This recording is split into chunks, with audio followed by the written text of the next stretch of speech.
were lost yesterday. Today, 14 lives actually now, today, because 2 lives were lost in Mathare North at around midnight, and the police took off with the bodies.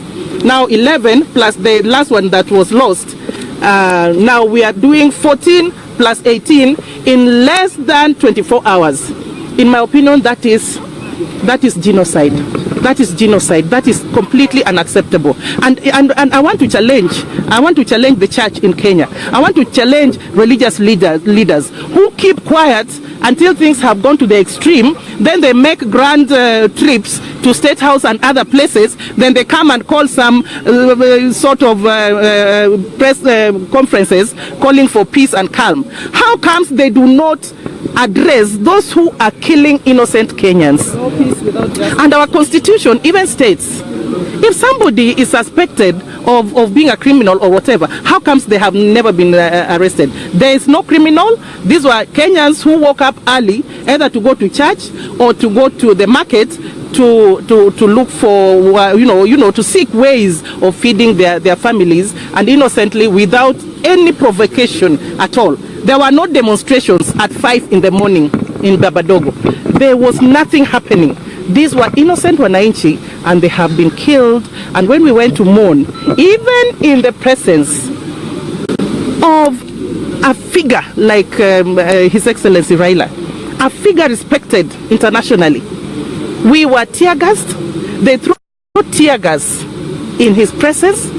There was gunshots, even in the presence of leaders. So if this can happen to us leaders, what do you think Wananchi are going through? We are here in Nairobi Hospital now because one member of parliament, Honorable Oluoch, has been shot.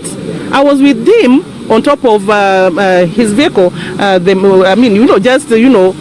going round, when he was shot in the leg. And thank God, I think they were aiming at him, at his heart or the head. It's only that there were potholes, so the car was not so steady. That's how they managed to shoot the leg. So I think this is not now acceptable at all. Cannot continue like this. Thank you. Now, we are addressing this press conference at Nairobi Hospital because we came to see the Honorable Member of Parliament for Mathare, who, as you have already been told, was attacked by the police in our presence when we went to look at what had happened in Mathare. Now, we had occasion to talk to you yesterday at the city mortuary, where we'd gone to see dead bodies. There were 15 dead bodies at the city mortuary yesterday. There were 3 at the Chiromo mortuary, making a total of 18. I see police talk about mob justice of people who are looting. But these people were shot by the guns. These people were shot by the guns, and the cartridges were collected.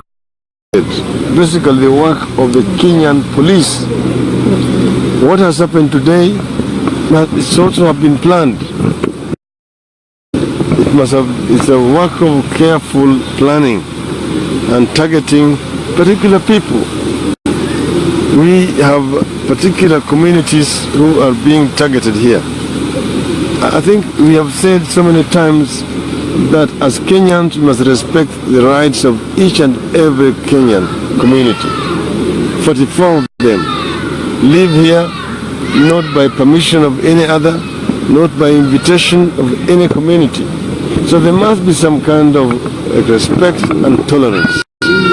When you hear leaders begin to make very belligerent statements which are amounting to incitement, we are driving this country to hell.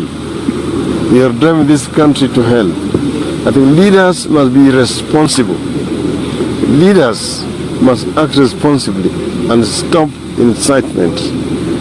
When we came from the trip the day before yesterday, we were attacked not by thugs, by policemen, throwing tear gas. throwing water cannons at us. What crime had we committed? Coming back home. And the Kenyan media must go beyond this ethnic consideration. If you look at the papers yesterday, it's as if we were ourselves the aggressor. You don't direct the accusation where it belongs. This was a state-sponsored thuggery against innocent citizens, receiving one of their leaders returning back home. Why was the police parading on the roads, attacking us the way they were attacking, using live bullets against innocent people? This must be condemned in the strongest terms possible. In a civilized society cannot tolerate this kind of thing. You're putting this country into a precipice. They are pushing it into a precipice. They are telling, instead of the president and his deputy apologizing, they are in fact continuing to incite people. This basically shows that we need international intervention. We need international intervention. They are dealing with the people who just came from The Hague the other day, and they are already trying to take this country back to The Hague, the way they're doing it.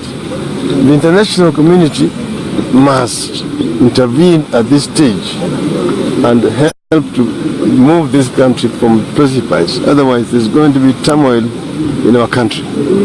I urge our people to remain vigilant, remain patient, because this matter must end.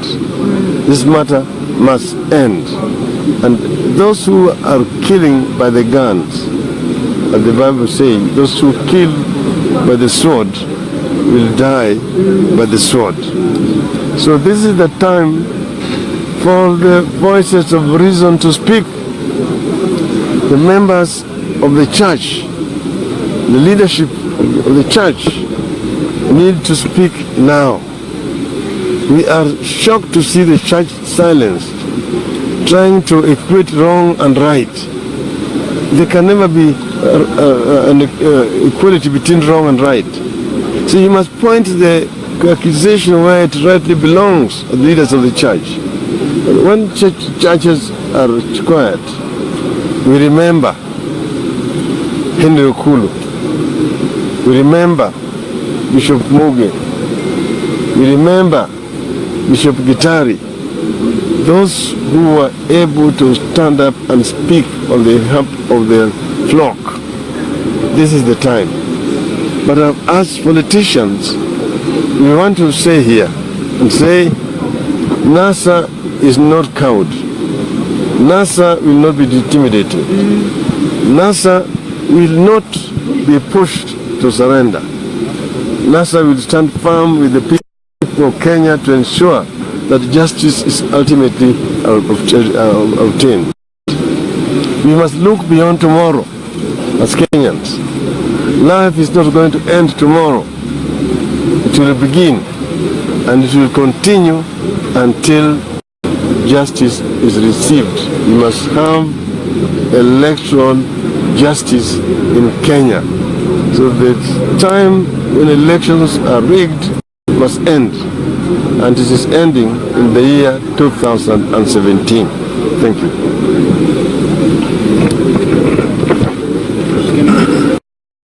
Thank you. Mike.